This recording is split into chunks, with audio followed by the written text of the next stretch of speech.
থাকলে বলুন, আসমান এবং জমিনের বাইরে যাওয়ার আমাদের কোনো কায়দা আছে? আছে কায়দা? তাহলে আইন মানা লাগবে কার? আল্লাহ তাআলার আইন মানা লাগবে। আল্লাহ বলেন, লা তানফুযুনা ইল্লা বিসুলতান। হে জিন জাতি এবং মানব জাতি, আমি আল্লাহর বিধান মানা ছাড়া তোমাদের আর কোনো উপায় নাই।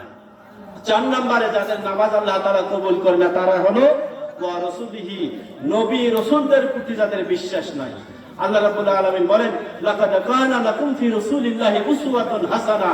তোমরা যদি দুনিয়া এবং আখিরাতে সফল হতে চাও, দুনিয়া আখিরাত সুন্দর করতে চাও, তাহলে মুহাম্মদ সাল্লাল্লাহু আলাইহি সাল্লামের সুন্নতের উপরে আমল করো।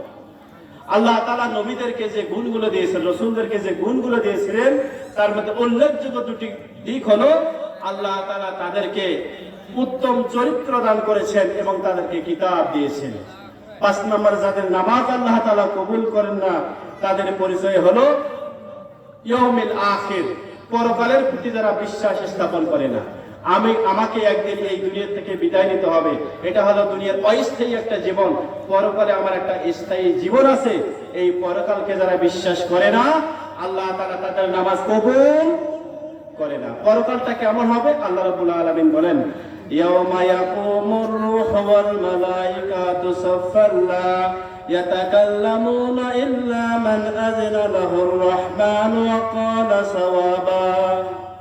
কিয়ামতের মাঠটা হবে এমন একটা ভয়াবহ অবস্থার মাঠ, এমন একটা কঠিন মাঠ, মানুষ তো দূরের কথা, ফেরেশতা পর্যন্ত সারিবদ্ধ হয়ে দাঁড়িয়ে থাকবে, আল্লাহর সাথে কথা বলার সাহস পাবে না। তবে আল্লাহ তাআলা যাকে দয়া করে কথা বলার অনুমতি প্রদান করবেন, শুধুমাত্র ওই ব্যক্তি কথা বলতে পারবেন।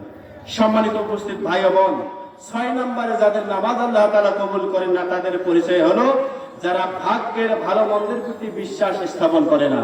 আল্লাহ তাআলা এই দুনিয়াতে অনেক মানুষকে অনেক সম্পদ দান করেছেন, আর কিছু মানুষকে আল্লাহ তাআলা সম্পদ কম দিয়েছেন। একটা মানুষ সারাদিন সকালবেলায় রিক্সা, গাড়ির স্টিয়ারিং ধরে, হ্যান্ডেল ধরে, সারাদিন পরিশ্রম করে শুধুমাত্র খাবারের কারণে। আর কিছু মানুষকে আল্লাহ তাআলা এত সম্পদ দিয়েছেন যে তাদের সম্পদ হিসাব করার জন্য আল্লাহ তাআলা তারা ম্যানেজার রেখেছে, হিসাব রক্ষক রেখেছে। তাহলে 6 নম্বরে ভাগ্যের যে ভালো মন্দ আল্লাহ তাআলা যাকে যা দিয়েছেন এটার উপরে সন্তুষ্ট থাকা লাগবে। কেউ যদি ভাগ্যের প্রতি আঙ্গুল তোলে, ওই ব্যক্তির নামাজ আল্লাহ কবুল করবেন না। 7 নম্বরে যাদের নামাজ আল্লাহ তাআলা কবুল করবেন না তাদের পরিচয় হলো মৃত্যুর পর যে একটা স্থায়ী জীবন আছে, চিরস্থায়ী জীবন আছে, এই জীবনকে যারা অস্বীকার করে।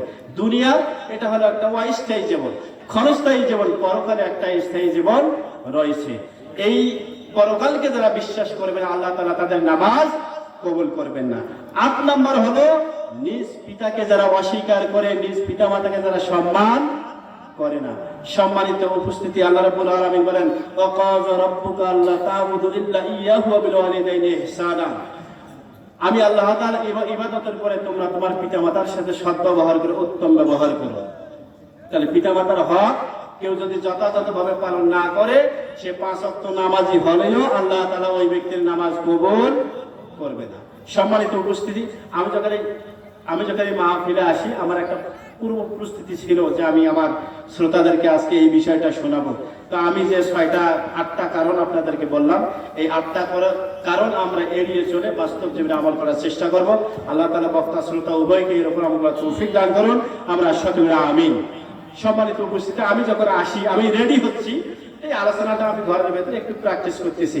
আমার একটা নোটও করা আছে, তা আমি রেডি হচ্ছি, তো মানে খুব দ্রুত আমার বউ এই নোটটা দেখে ফেলেছে। আমার বউ দেখছে, তো দেখার পরে বললো যে এই আলোচনাগুলো আজকে মাহফিলে করবেন না। আমি ওয়াজ প্র্যাকটিস করতেছি, আমার বলতেছে কি সাইডে ভাই, এই ওয়াজগুলা আপনি আজকে করবেন না। আচ্ছা ঠিক আছে, এই ওয়াজগুলো আমি করবো না, যেহেতু আমার নিষেধ করছে, এই ওয়াজটা আমি করবো না। তবে মা বোনদের জন্য একটা সুসংবাদ, আপনাদের জন্য বিশ্বনবী মুহাম্মদুর রাসূলুল্লাহ সাল্লাল্লাহু আলাইহি ওয়াসাল্লাম একটা সুসংবাদ দিয়েছেন। সুসংবাদটা কি? একটা শর্ট সিলেবাস। কোন নারী যদি জীবনে ঈমান আনার পরে 4টা আমল করে, নবী সাল্লাল্লাহু আলাইহি ওয়াসাল্লাম বলেছেন তাদের জন্য জান্নাত যাওয়া কি সহজ। আমার শ্রদ্ধেয় চাচা বলেছেন যে মুহাম্মদ সাল্লাল্লাহু আলাইহি ওয়াসাল্লাম পড়াশোনা তেমন জানতেন না, তার কোনো শিক্ষক ছিল না, টিচার ছিল না, তিনি কারো কাছে পড়াশোনা করেন নাই, কিন্তু তিনি একটা কথা বলেছেন ইন্নামা বুইস্তু মুআল্লিমা, এই পৃথিবীতে যত মানুষ আসবে আমি মুহাম্মদ সাল্লাল্লাহু আলাইহি সাল্লাম হলাম সকল নারী পুরুষের শিক্ষক। বলি সুবহানাল্লাহ। কারণ আমি মুহাম্মদ সাল্লাল্লাহু আলাইহি সাল্লামের শিক্ষক হলো স্বয়ং আল্লাহ রাব্বুল আলামিন। বলি সুবহানাল্লাহ। মুহাম্মদ সাল্লাল্লাহু আলাইহি সাল্লাম শিক্ষা গ্রহণ করেছেন কার কাছে? আল্লাহর কাছে। দুনিয়ার কোন শিক্ষক তাকে শিক্ষা দেয় নাই। মহিলারা 1 নম্বর যে আমলটা করবে সেটা হলো আপনারা দৈনিক 5 ওয়াক্ত সালাত আদায় করবেন, নামাজ আদায় করবেন। 2 নম্বরে রমজান মাসের সিয়াম পালন করবেন, রোজা পালন করবেন। 3 নম্বরে আপনারা আপনাদের ইজ্জত সম্মান এটা রক্ষা করবেন। 4 নম্বরে আপনারা স্বামীর খেদমত করবেন। এই 4টা আমল করবেন। সর্বশেষ আর একটা আমল দেই, সেটা হলো আপনারা যারা এখনো দেনমোহর পান নাই, এটা যে কায়দায় হোক যে উপায়ে হোক এটা কিস্তিতে হলে এই দেনমোহরটা অবশ্যই আদায় করে নেবেন। এই দেনমোহর আদায় যদি আপনারা করে নিতে ব্যর্থ হন, না পারেন, আমি আপনাদের পাশে আছি, সাহস দিচ্ছি, আপনারা এই দেনমোহরটা অবশ্যই আদায় করে নেবেন। আমরা যারা পুরুষ আছি আমরা সেটা তাদেরকে দিয়ে দেবো ইনশাআল্লাহ। আমার বন্ধু সাইদি ভাই এসে গেছেন, আমি ওনার মূল্যবান সময় নষ্ট করবো না। আমি যতটুকু আলোচনা করেছি আল্লাহ তাআলা বক্তা শ্রোতা উভয়কে এর উপর আমল করার তৌফিক দান করুন। আমরা সকলে বলি আমিন। আসসালামু আলাইকুম ওয়া রাহমাতুল্লাহি ওয়া বারাকাতুহু।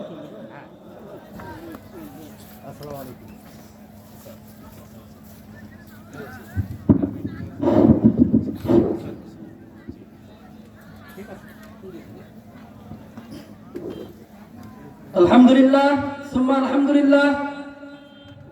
আমরা মোহাম্মদ মফিজুল ভাইয়ের এতক্ষণ জ্ঞান গর্ব আলোচনা শুনলাম। মহান রব্বুল আলামিন তার এই আলোচনা অনুযায়ী আমাদের সবাইকে আমল করার তৌফিক দান করুক। সবাই বলি আল্লাহুম্মা আমিন। আমরা যারা এখনো দাঁড়িয়ে আছি মেহেরবানি করে বসে যাই। আমরা যারা এখনো দাঁড়িয়ে আছি মেহেরবানি করে বসে যাই। আমরা যারা এদিক সেদিক ঘোরাফেরা করছি, এদিক সেদিক ঘোরাফেরা না করে মাহফিলের প্যান্ডেলে চলে আসি। আমরা এদিক সেদিক যারা ঘোরাফেরা করছি, ঘোরাফেরা না করে আমরা মাহফিলের প্যান্ডেলে চলে আসি। আর আমাদের সাইকেল গ্যারেজ করা আছে, নির্দিষ্ট সাইকেল গ্যারেজ সামনেই। আমরা এদিক সেদিক সাইকেল রাখবো না। কোনো অপ্রীতিকর ঘটনা না করার জন্য আমরা সাইকেল গ্যারেজে নির্দিষ্ট জায়গায় রাখবো। এবারে আমাদের সামনে মূল্যবান তাফসীর পেশ করবেন আমাদের আজকের মাহফিলের বিশেষ আকর্ষণ আলহাজ হযরত মাওলানা মাহমুদুল হাসান সাইদি, খতিব দিনাজপুর, জামে মসজিদ দিনাজপুর। হযরতকে তার মূল্যবান বক্তব্য রাখার